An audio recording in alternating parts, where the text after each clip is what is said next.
Dinas Perindustrian, Perdagangan dan Koperasi Disperindakop Kota Lau-Sumawwe berencana akan merealisasikan bantuan alat protokol kesehatan bagi pedagang. Bantuan ini bersumber dari Pemprov Aceh yang diperkirakan sampai dalam waktu dekat, seperti masker, sarung tangan, dan face shield atau penutup wajah yang terbuat dari perisai plastik transparan. Kepala Disperindakop Lau-Sumawwe, Ramli, mengatakan bantuan itu sangat penting digunakan oleh kalangan pedagang dikarenakan berinteraksi langsung dengan pembeli di pusat perbelanjaan guna terhindar dari virus COVID-19. Alat pelindung diri dimaksud didistribusikan kepada pedagang setelah tiba dari Pemprov Aceh.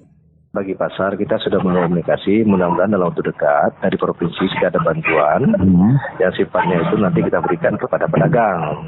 Nah, kita sedang menunggu, mungkin dalam waktu dekat bantuan yang masuk juga ada.